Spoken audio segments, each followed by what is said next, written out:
Assalamualaikum warahmatullahi wabarakatuh. Perkenalkan saya Ekonomi, mahasiswa Ilmu Komunikasi angkatan 2024 dengan NIM 2410863036. Baiklah, pada kesempatan kali ini saya menjelaskan mengenai konsep dan pengembangan dari kajian media dan budaya. Nah, apa aja sih?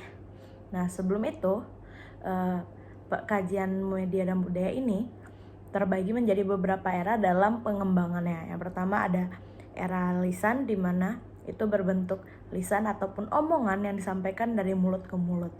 Lalu yang kedua ada era tulisan, yang sebelum ini belum menggunakan yang seperti sekarang, yaitu menggunakan kertas dan semacamnya. Pada saat itu mereka hanya menggunakan hal-hal yang seadanya saja. Lalu yang ketiga ada juga namanya dengan era percetakan. Nah, dalam era percetakan ini sudah melibatkan kertas-kertas seperti majalah, buku, dan koran, serta sebagainya.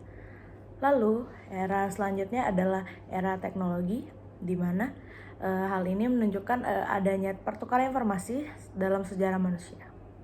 Lalu, apa aja sih yang termasuk dalam pengembangan ini? Nah, pengembangan ini terbagi menjadi beberapa hal. Yang pertama seperti yang saya pegang, yaitu adalah buku.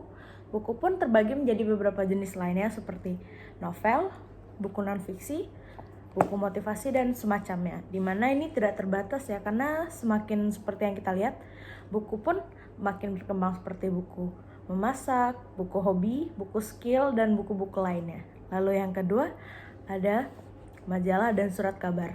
Nah, majalah dan surat kabar memiliki pengembangan yang menurut saya cukup banyak ya, terutama dari awalnya hanya berbentuk fisik, yaitu kertas koran yang biasa kita baca yang dibagikan pada pagi-pagi hari saat kita berlangganan suatu redaksi. Lalu yang terakhir ada musik dan juga radio. Nah, kalau pada zaman dahulu, musik-musik ini disebarkan melalui saluran radio. Tapi sekarang kita sudah bisa mendengarkan musik dimanapun dan kapanpun. Walaupun prosesnya kalau bisa saya bilang tidak langsung instan ya, karena seperti yang kita tahu, setelah radio, musik berpindah menjadi DVD, kaset, dan semacamnya, lalu ke tempat penyimpanan yang lebih besar, lalu sampai hingga saat masa ini kita bisa mendengarkannya secara online menggunakan berbagai macam saluran seperti ini, seperti AirPods, wireless device, dan semacamnya. Lalu media apa sih yang menarik buat saya? Nah, yang pertama yang saat ini banyak kita lihat, yaitu adalah musik, yang seperti yang saya ketahui sekarang tidak mungkin bisa lepas dari kehidupan kita, dikarenakan dalam kegiatan sehari-hari kita masih melibatkan musik, walaupun secara langsung dan tidak langsung, seperti saat kita menggunakan handphone, menggunakan aplikasi seperti TikTok, YouTube, Instagram, kita akan melihat berbagai macam musik. Nah, artinya dibuktikan kalau musik itu tidak bisa lepas dalam kehidupan kita sehari-hari. Lalu musik seperti apa sih yang ingin saya bahas? Nah, saya sendiri merupakan seorang K-popper yang sudah lumayan ya, sepertinya 5 atau 6 tahunan. Nah, menurut saya K-pop itu punya musik yang cukup unik, karena biasanya musik-musik yang mengglobalisasi itu didominasi oleh berbahasa Inggris, yang seperti yang kita tahu seperti western ya, seperti lagu-lagu One Direction, Taylor Swift, dan juga Sabrina Carpenter yang saat ini sedang hits. Tapi K-pop menggunakan, walaupun seperti yang kita lihat, mereka masih melakukan mix atau campuran antara bahasa Korea dan juga bahasa Inggris.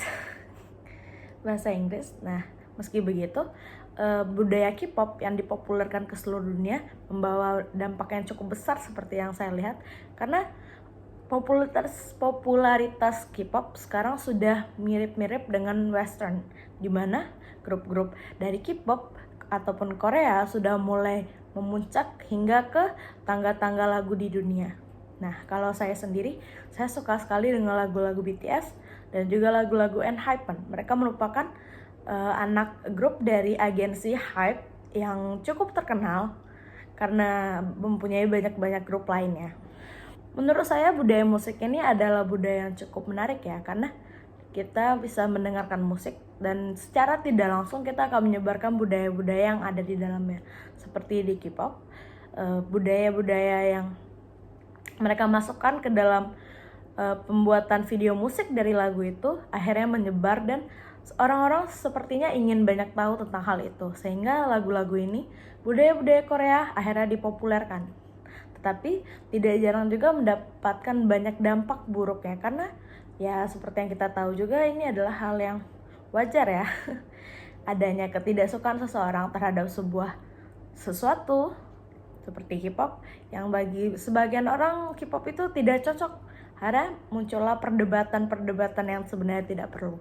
Karena menurut saya setiap orang mempunyai selera yang masing-masing dan juga bentuk media yang mereka sukai. Dan sekiranya itu saja dari saya. Terima kasih sudah menonton. Wabillahi taufiq wa hidayah. Wassalamualaikum warahmatullahi wabarakatuh.